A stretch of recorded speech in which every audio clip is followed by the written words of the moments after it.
L'apéritif.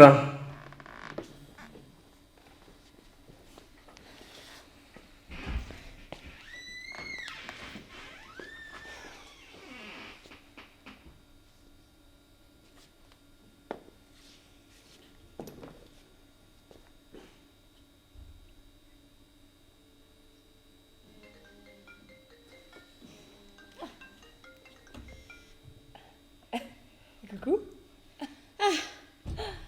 Heureusement que vous êtes là. Ah bah, vous êtes bien gentil de me dire ça. Vous avez besoin de moi? Je ne sais pas encore. Vous me trouvez rien de spécial. Ah bah non, qu'est-ce qui va pas? Qu'est-ce qu'il y a? Ah, vous voyez? Vous me demandez ce que j'ai. Ah non, mais moi je vois rien. Là, c'est... non. Comment ça, vous ne voyez rien? Vous n'allez pas dire que vous n'avez pas mon nez, par exemple? Bah, non mais bien sûr que si, je le vois. Qu'est-ce qu'il a, votre nez? Mon nez? Mais c'est à vous de me dire ce qu'il a, mon nez. Il a quelque chose d'extraordinaire? Bah non. Bon.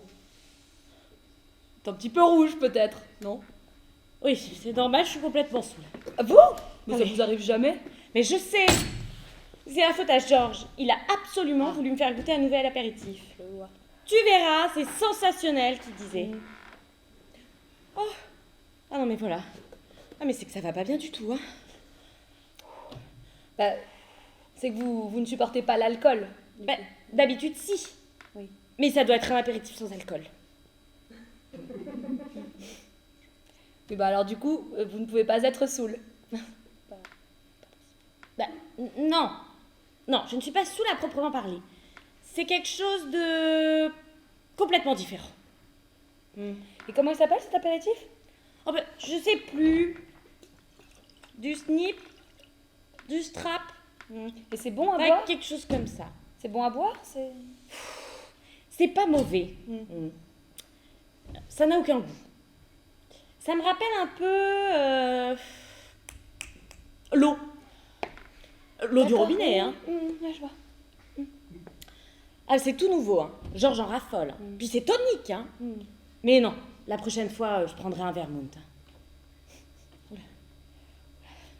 Oh, voilà que ça recommence. Mais vous souffrez? Non, pas du tout.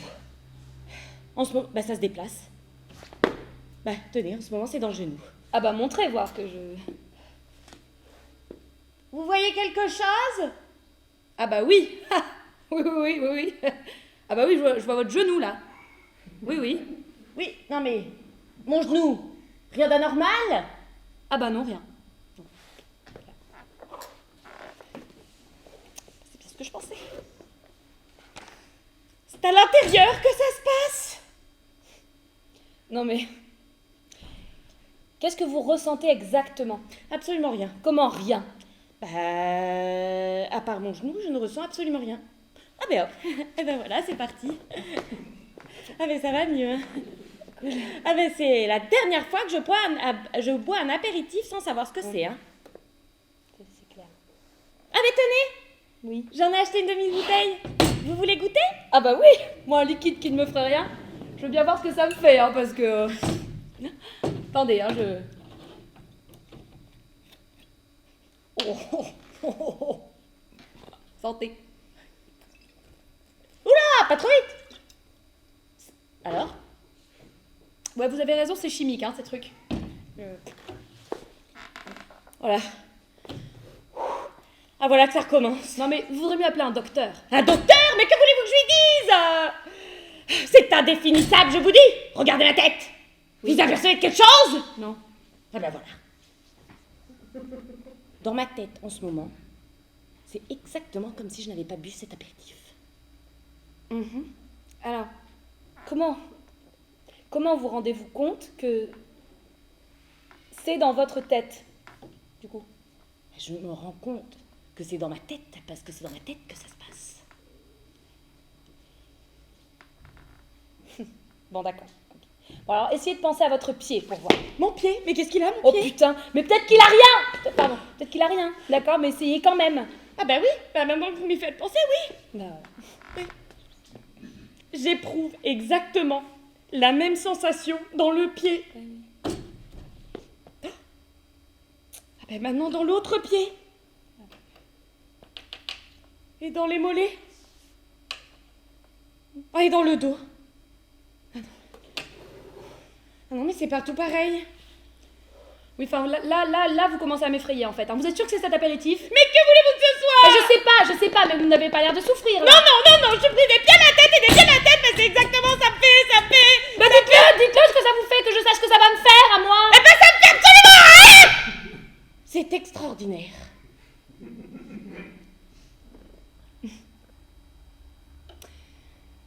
Bah, vous voulez mon avis?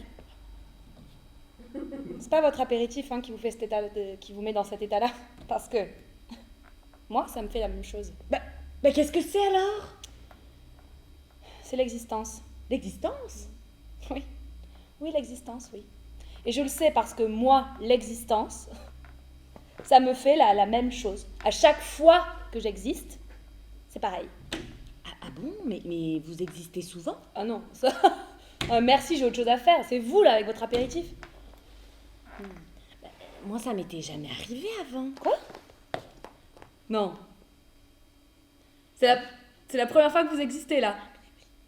Ah non, capture d'écran direct. Non, c'est la première fois. Vraiment.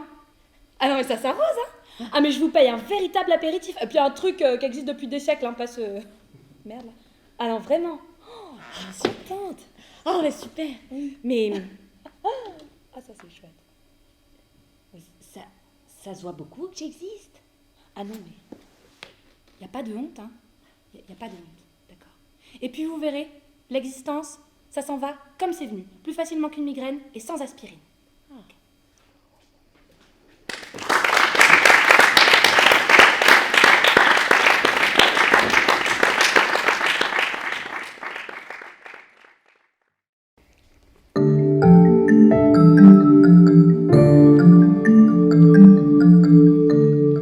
Dialogue sur un palier, le gobdouille.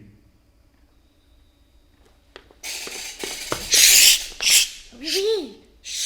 Bah, vous dites chut, mais vous faites du bruit avec vos pieds. Je vous l'avais dit pourtant de retirer vos bottes. Bah, je les ai retirées.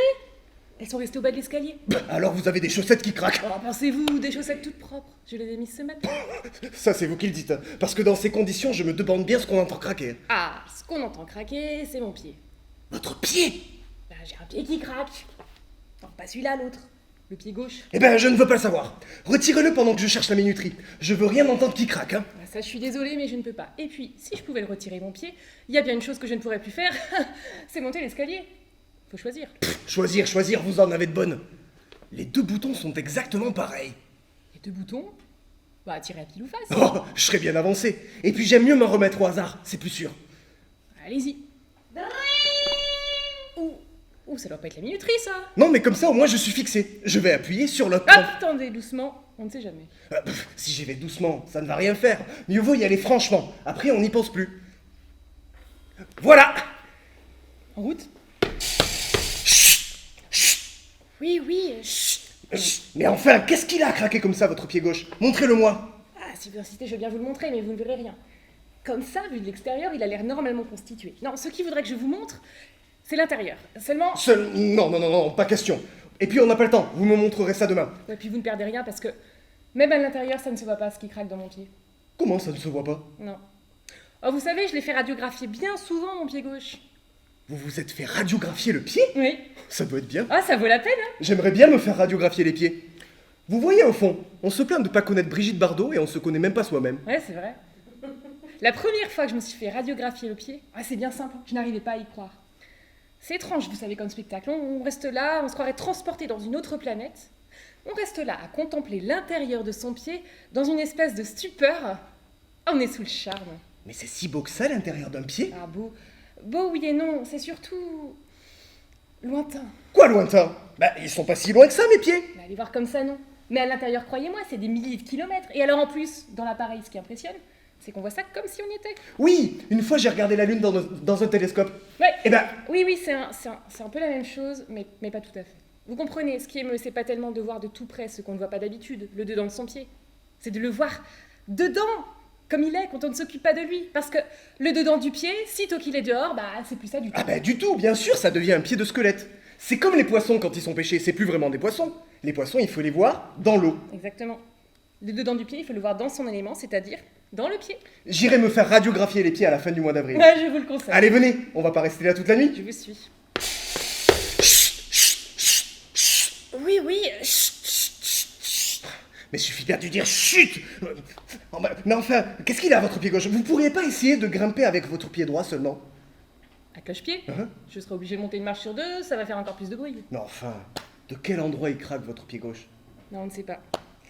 Le médecin m'a dit qu'on ne pouvait jamais savoir au juste ce qui craque dans un pied. Faites-le craquer un peu pour voir. Ah, je veux bien, tenez. Je vais essayer de repérer d'où vient le bruit. Je veux bien, tenez.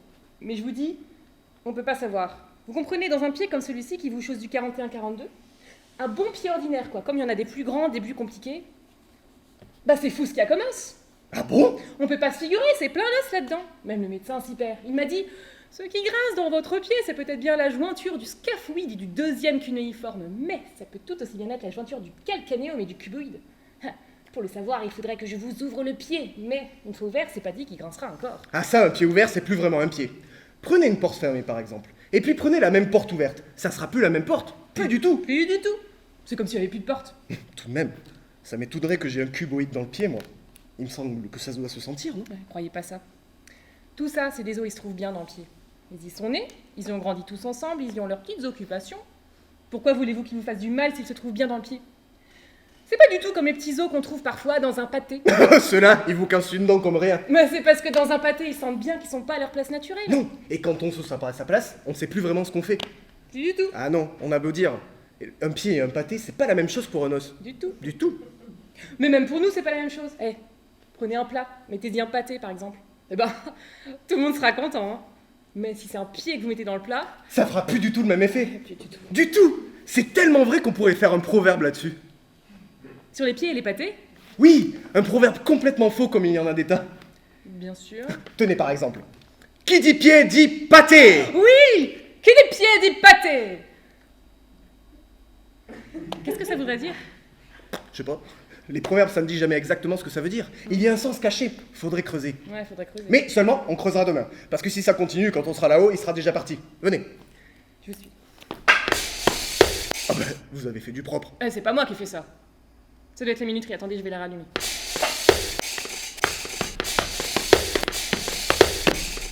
C'est pas possible. Vous grincez beaucoup trop. Oui, je grince beaucoup. Sûrement que si vous marchiez avec un pâté, vous feriez moins de bruit. Ouais, ça va, c'est pas de ma faute s'il y a pas d'ascenseur. Je suis désolé, mais il va falloir que vous restiez là. Parce que, avec un bruit pareil, vous pouvez être tranquille qu'il va s'envoler, le petit oiseau. Hein. Le petit oiseau. Oui. Tout en haut, sur le dernier palier, on m'a dit qu'il y avait un petit oiseau qui dort. Sans blague. Oui. Moi, je ne l'ai jamais vu. Tous les soirs, je fais bien attention, mais il se méfie. Il y a toujours quelque chose qui craque et alors, plus rien. Il s'envole? Oui. Enfin, quand je dis qu'il s'envole, non. Il ne pourrait pas. Et puis, c'est pas sa tactique. Et il est bien plus malin. Bah, qu'est-ce qu'il fait? Il se met à ressembler à une ampoule électrique. Alors, comme des ampoules électriques, il y en a des tas, on ne sait plus laquelle c'est. Bah, drôle d'oiseau, dites. Oui, hein. C'est pour ça que j'ai tellement envie de le voir, moi, vous savez. Parce que je suis pas d'un tempérament à me déranger pour un petit oiseau ordinaire. Hein. Qui est-ce qui vous a raconté ça? La concierge? Mais non. Elle a jamais vu. Les locataires de l'immeuble non plus, d'ailleurs. À chaque fois que je leur en parle, ils n'ont pas l'air d'être au courant. Non, c'est mon arrière-grand-mère qui m'a dit ça quand j'avais 4 ans. Ah, mais oui, mais ça c'est une histoire comme on en raconte aux enfants. Il a jamais existé, votre oiseau. D'ailleurs, même s'il existait du temps de votre arrière-grand-mère, il est mort depuis. Non, non, non, ça a la vie dure, ces bêtes-là. Et puis, ça se reproduit. Ah, il y en a plusieurs. Mon arrière-grand-mère me disait qu'il y en avait un dans chaque immeuble, au sommet de l'escalier. C'est grand comme un moineau, à peu près. Et ça s'appelle comment? Ça s'appelle un gobdouille. Un gobe douille. Vous savez pas pourquoi, hein? Ah non. Eh ben, je vais vous le dire, parce que ça en vaut la peine. Laissez votre pied tranquille. Vous avez lu Darwin? Darwin? Darwin. Darwin? Darwin. Darwin. Oui. Vous avez lu Darwin? Oui. Félicitations. Enfin, je n'ai pas parcouru son œuvre, je n'ai parcouru que sa photographie. C'est suffisant. On peut considérer sa photographie comme un résumé de son œuvre. Oui, d'ailleurs, quand on voit la tête qu'il avait, la première idée qui vous vient, c'est qu'il y a de fortes chances pour que l'homme descende du singe. Oui. Darwin ressemblait tellement à un gorille qu'on peut vraiment dire qu'il n'a pas eu beaucoup de mérite à trouver cette idée-là. Oh. Là, vous allez un peu loin. Parce que rien ne prouve que Darwin a eu cette tête-là tout de suite. La photographie que nous avons de lui date de ces dernières années. Oui, l'influence de l'œuvre sur l'homme avait pu jouer sans qu'il s'en aperçût. Sans qu'il s'en aperçût. Bah, vous savez, les ressemblances, ça se cultive. Ma cousine Paulette, depuis 1 mois et demi, elle ressemble de plus en plus à Marion Cotillard. Et pourtant, elle avait rien pour ça. Alors, d'après vous, si Darwin ressemblait à un gorille, c'était par coquetterie. Ou par intérêt, n'est-ce pas? Parce qu'après tout, pour ces livres, c'était quand même la meilleure publicité. Sûrement. Vous me parliez du gobdouille. Non, je vous parlais de Darwin. Justement, je vois pas le rapport. Mais si, c'est à cause du bec du gobdouille que je vous parlais de Darwin. Parce que si le gobdouille s'appelle comme ça, c'est à cause de la manière dont il se nourrit et de la forme de son bec. Et que si son bec a la forme qu'il a, c'est à cause du transformisme. Et que si l'on parle de transformisme, c'est à cause de Darwin. Mais qu'est-ce qu'il a de spécial, le bec du gobdouille? Il ne s'ouvre pas. Il ne s'ouvre pas. Non, il a grosso modo la forme d'un bouchon. Mais comment est-ce qu'il mange, votre oiseau? Il ne mange pas, il se branche. Ah, tous les oiseaux se branchent. En particulier, ils se branchent pour chanter. Ah, c'est pas ça qui les nourrit, hein. Le gobdouille d'abord ne chante pas. Mon arrière-grand-mère me disait, quand on entend chanter le gobdouille, c'est qu'il va mourir. Et puis ce n'est pas dans les arbres qu'il se branche, il se branche là où c'est nourrissant, dans les douilles vides. Dans les douilles vides. Oui, là où il manque une ampoule, le gobdouille s'engouffre. Son bec cylindrique s'enfonce dans le trou, et alors là, rien de plus glouton qu'un gobdouille. Il pompe toute l'électricité qu'il y a dedans jusqu'à ce qu'on lui coupe le courant. C'est un parasite. Oui, mais ce qu'il y a de plus curieux, c'est que quand il mange dans sa douille, le gobdouille se met à ressembler si exactement à une ampoule qu'il faut vraiment savoir que c'est un gobdouille. Il pousse le mimétisme jusqu'à émettre une luminosité de 100 watts bien tassée. Bah alors, voulez-vous me permettre, comment faites-vous la différence entre un gobdouille et une ampoule électrique? Au toucher, on sent les plumes. Vous avez déjà touché un gobdouille. Mais non, j'aimerais bien. Mais mon arrière-grand-mère en avait apprivoisé un. Un gobdouille. Oui, très gentil. Il lui faisait de la lumière. Quand il n'avait plus faim, elle lui coupait le courant. Et alors, au lieu de s'en aller, il restait là, tranquillement, la tête au plafond, dans sa douille. Il avait confiance, il dormait. Et puis un soir, mon arrière-grand-mère me l'a raconté bien souvent. Un soir qu'il était là, en train de se gaver, jamais il n'avait été aussi resplendissant. Tout à coup, il s'est mis à perdre ses watts. Il a chanté un peu. D'après mon arrière-grand-mère, le chant du gobdouille, c'était à peu près ça. Gz, gz, gz. Alors le pauvre petit oiseau a fait gz, gz, gz. Et puis il s'est éteint, tout doucement. C'est triste.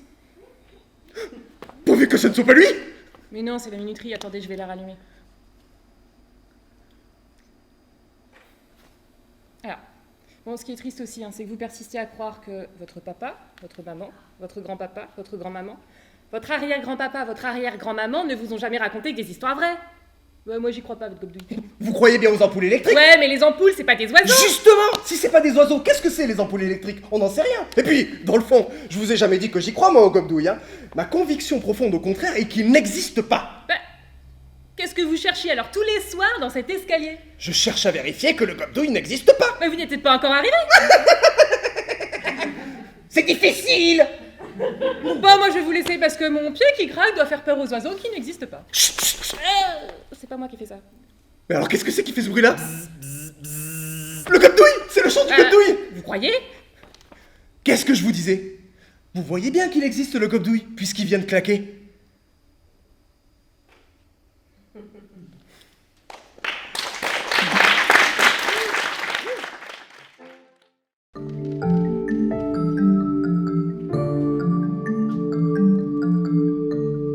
Réponse à une enquête sur le langage.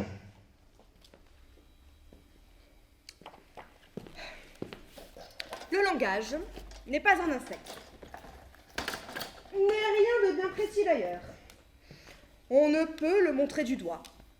Il n'existe que si l'homme se charge de lui.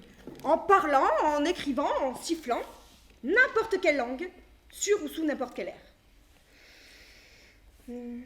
Alors, on reconnaît le langage à ses traces, vocales ou écrites.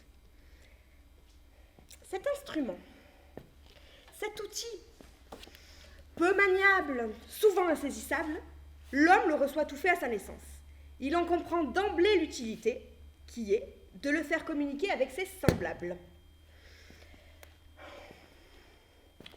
Le langage rend l'individu communicatif. Là où il n'y avait que l'individu, il crée l'homme. Approximativement comme la bicyclette crée le cheval. Tel est le langage. Toute différente est la langouste. La langouste est peu communicative, ce que son mutisme suffit peut-être à expliquer. Pas même capable de se nommer toute seule, la langouste. Son nom lui vient du latin. d'un insecte, la locusta, qui est notre sauterelle, petite sauteuse, dite aussi locuste. Donc, par sa nature même, la langouste, plutôt qu'avec le langage, voisinerait avec l'angoisse, que les Italiens appellent l'angustia. La vue d'une langouste n'incite pas à la parole, plutôt à la suffocation. Là. Bon, la vue d'une langouste cuite, peut-être, favorise les propos de table, pas celle d'une langouste crue, d'une langouste encore vivante. Celle-ci nous imposerait, si c'était possible, le silence. Nous prenons à la gorge, de l'intérieur, l'étreignant à distance par une contagion d'angoisse, paralysant les mots, les gelant dès leur source, nous rendant muets et paralytiques. Et cela par son seul aspect. Car elle ne fait rien qui puisse nous effrayer, la langouste. Pas méchante. Non, c'est sa présence et rien d'autre qui nous étrangle. C'est un resserrement de notre gorge que nous reconnaissons l'angoisse spécifique de la langouste. J'ai dit sa présence. Mais que serait cette présence sans cet air absent qu'elle prend? Sans cet air aussi profondément solitaire que lui vaut son absence de pince? Donc, serrés à la gorge, nous sommes devant elle. Et comment serait-il autrement? La langouste n'aime à vivre que dans les gorges serrées, dans les infructuosités profondes, dans les gorges sous-marines, dans les roches sous-marines. Elle explore avec lenteur. Petitement même, elle risque de rester coincée à vie. Elle demeure là, vivant pour l'éternité, entre l'écorce et l'arbre. Comme la sauterelle, sa marraine. Mais là où la sauterelle trouve son expression sonore dans le langage, semblable au bruit des scies, un bruit sec, dont on reconnaît aussitôt que c'est de soif que l'on meurt. Tandis que la langouste, elle, c'est dans l'eau qu'elle stationne. Cette eau où respirer n'est pas permis, où la seule voie praticable est celle de l'étouffement. La langouste, donc, habite dans les angles. Elle habite, contrairement à la langue, qui elle habite dans la cavité buccale, du côté de l'angine, dangereusement, toujours au bord du précipice. Cavité sujette parfois à des étranglements, qui pour un peu la déglutiraient, cette langue. Si agile, que c'est en vain qu'on voudrait lui reconnaître une forme permanente. Cette langue, qui fut-elle anglaise? Cette langue, qui se dérobe à toute forme qui serait sa vraie forme et son naturel. Mobile, oui, la langue, et vouée à l'information. Mais, paradoxe, elle aura beau articuler, siffler, claquer, lécher, sucer, zozoter, triste langue, et s'étirer vers le dehors entre des lèvres étrangères, elle restera prisonnière à vie. Dans sa bouche. La langue et la langouste ont cette vocation commune, de vivre à l'étroit. Dans l'angustus locus des latins. Traduisons. Le lieu de l'angoisse.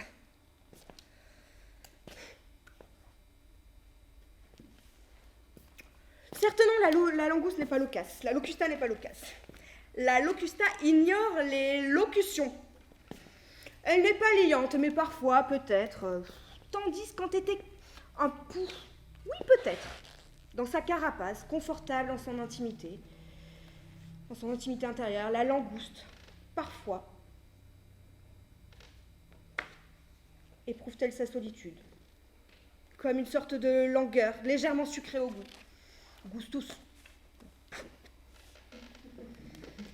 Et c'est ce qui nous pousse à l'ingurgiter d'ailleurs, son intérieur. Son contenu, si doux, si riche, si secret. qu'il nous convainc avec la complicité de notre langue servile. Toute courbette, tortillement et sécrétion, que la langouste est langoureuse. La langouste est-elle sous le couvert de sa douceur une empoisonneuse, dont le désir profond serait de nous empoisonner à jamais? Locusta, angustia, locusta. Empoisonneuse célèbre, elle vécut à Rome sous le siècle d'Auguste. Je m'en souviens comme si c'était hier.